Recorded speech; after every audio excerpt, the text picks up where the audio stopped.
Everyone, welcome to the channel mystic tarot. ये monthly reading है। जून का महीना स्टार्ट हो चुका है और जेमिनी सन मून और असेंडेंट लोगों के लिए हम देखेंगे कि इस महीने में करियर और रिलेशनशिप के हवाले से क्या मैसेजेस हैं। मेरे पास एडवाइस के अलग-अलग कार्ड्स भी मौजूद हैं। सबसे पहले हम रिलेशनशिप को देखते हैं। एक कंप्लीट स्टकनेस है जो कि यहाँ नज़र आ रही है और इससे पहले जो पिछले रीसेंट पास्ट के अंदर ये कुछ इस किस्म का सिलसिला है जहाँ पे कुछ रिलेशनशिप ख़त्म हुए हैं और फिर कुछ नए स्टार्ट हुए हैं, लेकिन आर्ग्यूमेंट जो है वो नहीं सेटल हो सका। जो भी आप लोगों के दरमियान में पिछले कुछ अरसे में झगड़े की वजह बनी है, नाराज़गी की वजह बनी है कोई बात, वो अभी तक आप सेटल नहीं कर पाए हैं। और फॉर द टाइम बीइंग जब ये जून चल रहा है तो एक बड़ी ही डिसअपॉइंटिंग किस्म की सिचुएशन जो है वो नज़र आ रही है, जिसको कैसे डील करना है इस बात का भी आपको नहीं पता है। और एक यहाँ पे 10 ऑफ सोर्ड्स का कार्ड जो है वो बेसिकली यहाँ पे तीन बल्कि 10 के कार्ड्स हैं। 10 ऑफ सोर्ड्स है, 10 ऑफ वॉन्ड्स है और फिर व्हील ऑफ फॉर्चून है। तो 10 ऑफ सोर्ड्स का कार्ड जो है यहाँ पे बिट्रेल की बात कर रहा है और एक डिसअपॉइंटमेंट है, ठीक है।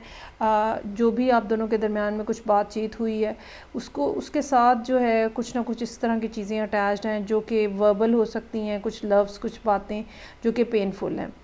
आपका प्लान जो है वो इस पर्सन के साथ फैमिली बनाने का था, ठीक है। और फैमिली के लिए भी अगेन यहाँ पे एक और 10 का कार्ड है जो कि 10 ऑफ पेंटिकल्स है। तो आपका अंदाज़ा ये था कि ये वो पर्सन है जो कि आपकी लाइफ के अंदर वो समवन स्पेशल बन सकेगा, जो कि हर एक को चाहिए होता है। अच्छी बात इसमें ये है कि काफ़ी एक तवील अरसे के बाद या एक काफ़ी जो मेंटल स्ट्रगल जो यहाँ पे या स्ट्रेस आपने जो देखा है उसके बाद अब ये 8 ऑफ सोर्ड्स का जो कार्ड है ये ट्रांसफॉर्म हो रहा है डेथ के कार्ड की वजह से। और वो जो कम्युनिकेशन आप लोगों के दरमियान में ख़त्म हुई थी, फैक्शन ख़त्म हुई थी, एक दूसरे की बात समझने की कोशिश करना ख़त्म हुआ था, ठीक है। जो भी हर वो इंग्रेडिएंट या हर वो एलिमेंट जो कि रिलेशनशिप को आगे ले जाने और चलाने और बढ़ाने के लिए ज़रूरी है, बेसिकली वो ड्राई हो चुका हुआ था, डेड हो चुका हुआ था। तो अब जो है इस डेथ के कार्ड की ट्रांजिशन के साथ जो है वो चीज़ें दोबारा से चलना शुरू हो जाएंगी। व्हील ऑफ फॉर्चून यहाँ पे है। आपको पहले भी इस बात की उम्मीद थी कि कोशिश करने से ये सब चीज़ें जो हैं वो ठीक हो सकती हैं और आप अपनी जगह पे शायद काफ़ी ज़्यादा एफ़र्ट करते भी रहे हैं, लेकिन ये पर्सन जो है ये कम के ऊपर शायद राज़ी नहीं था और इनकी अपनी सर्टेन डिमांड्स हो सकती हैं, जब तक वो फुलफ़िल नहीं होंगी ये आगे नहीं बढ़ेंगे। तो एक बड़ी स्ट्रॉन्ग किस्म की पर्सनैलिटी जो है इस पर्सन की नज़र आ रही है जिसके साथ आप डील कर रहे हैं। यहाँ पे जो साइन इंपॉर्टेंट नज़र आ रहे हैं, एरीज़ है, इसके अलावा यहाँ पे स्कॉर्पियो है, कैप्रिकॉर्न है, जेमिनी का अपना कार्ड मौजूद है, सजिटेरियस का कार्ड मौजूद है। ये साइन जो हैं ये इंपॉर्टेंट हो सकते हैं। ये आपके पर्सन के बर्थ चार्ट में कहीं पर भी इंपॉर्टेंट पॉइंट्स के ऊपर जो है वो एग्जिस्ट कर रहे हो सकते हैं। तो अब जबकि सिचुएशन यहाँ पे चेंज हो रही है, हम उम्मीद कर सकते हैं कि इस पर्सन का की जो स्टबननेस थी या एक बिहेवियर था कि बस अगर ऐसा होगा तो ही बात आगे बढ़ेगी, इसके अंदर भी हो सकता है कि कुछ ना कुछ लचक जो है वो नज़र आए। सबसे बड़ी बात जो है वो कम्युनिकेशन की होती है। हर वो जगह जहाँ पे बातचीत चल रही है, कम्युनिकेशन हो रही है, वहाँ पे मामलात के सुधारने की कुछ ना कुछ उम्मीद होती है, अदरवाइज़ सब चीज़ें जो हैं वो स्टक होके ख़राब होना शुरू हो जाती हैं। एडवाइस का कार्ड जो है वो यहाँ पे इनलाइटनमेंट का कार्ड है। कुछ ना कुछ ऐसा आपको पता चलेगा इस महीने में जो कि आपकी अपनी कन्फ्यूजन को ख़त्म करने का बायस बनेगा और अल्टीमेटली जब आप ये लाइट या ये चीज़ जो है अपने पर्सन के साथ शेयर करेंगे तो उनकी तरफ से भी जो कन्फ्यूजन है उसको भी ख़त्म करने का बायस बनेगा। तो अपनी हार्ट स्पेस को आप ओपन करें, ठीक है। बाज़ दफ़ा क्या होता है कि आर्ग्यूमेंट कोई ख़ास नहीं होता या बात कोई ख़ास नहीं होती, लेकिन हम उसको दिल पे लेके बैठ जाते हैं और चीज़ें जो हैं उसके बाद क्या है कि ख़राब होना शुरू हो जाती हैं। इनलाइटनमेंट का कार्ड हमें बता रहा है कि एक तो अपनी हार्ट स्पेस ओपन करें, चीज़ों को न्यूट्रली देखें, चीज़ों को उस इनोसेंस के साथ देखें जैसा कोई बच्चा होता है जिसके दिल में कोई ग्रज नहीं होता। तो अगर आप ऐसा करेंगे तो ऑटोमेटिकली वो कन्फ्यूजन जो आप दोनों के दरमियान में मौजूद है वो गुबार जो है वो चढ़ना शुरू हो जाएगा। अपने अंदर की नेगेटिव जो आवाज़ें हैं उनको भी थोड़ा सबसाइड करें आप, ठीक है, ये भी बहुत ज़्यादा ज़रूरी है। अच्छा जी, अब हम आ जाते हैं करियर के हवाले से।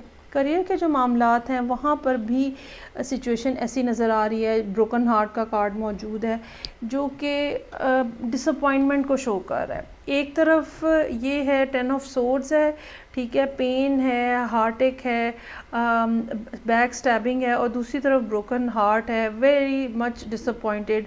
जो भी कारोबार की सिचुएशन है, जो भी जॉब की सिचुएशन है, वो ऐसी है जिसने आपको तोड़ के रख दिया है, और आप जो है वो शायद पिछले 6 से 8 महीने जो हैं वो आपने ऐसे गुजारे हैं जो कि जैसे इंसान को कोई हॉस्टेज बना लेता है, ज़बरदस्ती बंदी बना लेता है, कैद खाने में डाल लेता है।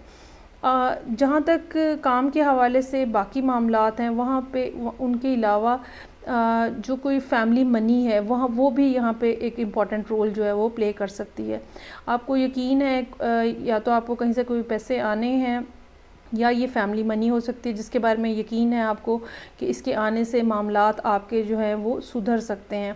चीज़ें जो हैं वो आपके लिए काफ़ी ज़्यादा कॉम्प्लिकेटेड हैं, still you are struggling very hard कि आप चीज़ों को मैनेज कर सकें, लेकिन बावजूद कोशिश के अभी तक नहीं हो सका। तो डेथ का कार्ड अब हमें यहाँ पे ये बता रहा है कि ये जितनी नेगेटिव चीज़ें हैं जो कि रीसेंट पास में और करंट एनर्जीज़ के अंदर नज़र आ रही हैं, ये सब के सब ट्रांसफॉर्म हो रही हैं और एक इस किस्म की सिचुएशन डेवलप हो रही है जो कि आपकी परेशानियों को, मुश्किलात को ईज़ आउट करेगी और आपके लिए एक पर्सनल हीलिंग और हैप्पीनेस के लिए कोई ना कोई रास्ते जो हैं वो खुलेंगे। चूँकि करियर के हवाले से बात है, सो यहाँ पे ये भी मैं कहना चाहूँगी कि चीज़ों को कंट्रोल करना और सिस्टम को कंट्रोल करना यहाँ पे बहुत ज़्यादा ज़रूरी होगा। इस बात का चांस हो सकता है कि एकदम से कोई इस किस्म की अपॉर्चुनिटीज़ आएँ जिनको फिर मैनेज करना पड़े आपको, ठीक है। एक से ज़्यादा चीज़ें अगर सामने आ जाएँ तो आपको उनको मैनेज करना पड़े। ये भी पॉसिबिलिटी है कि कोई ऐसी अपॉर्चुनिटी आपके सामने आए जिसको आप एक्सपेक्ट नहीं कर रहे थे, तो अपने आप को ओपन रखिएगा, अदरवाइज़ ये अपॉर्चुनिटी आपके हाथ से स्लिप हो जाएगी। अगर आप बहुत ज़्यादा फिक्स्ड और सेट माइंडसेट के साथ रहेंगे कि बस यही ऐसा ही करना है, यही काम करना है, बस ये काम ही देखने हैं, तो फिर यकीनन ये अपॉर्चुनिटी मिस हो सकती है। सो अपने आप को ओपन रखें, अपनी ऑफ़र्स को ओपन रखें, अपने जो आप चीज़ें ट्राई करना चाहते हैं उनको ओपन रखें, ताकि जो भी अपॉर्चुनिटी आपके रास्ते में आए आप उसका भरपूर फ़ायदा उठा सकें। और यही वो चीज़ होगी जो कि आपके लिए नए दरवाज़े, नए रास्ते, नई मंजिलों की तरफ आपको लेके चलेगी। सो ये थी रीडिंग जो कि मेरे पास मौजूद थी जेमिनी, सन, मून और असेंडेंट लोगों के लिए। फ़ीडबैक का मुझे इंतज़ार रहेगा। मैं आपसे नेक्स्ट रीडिंग से फिर मिलूँगी। अपना ख्याल रखिएगा। खुदा हाफिज़।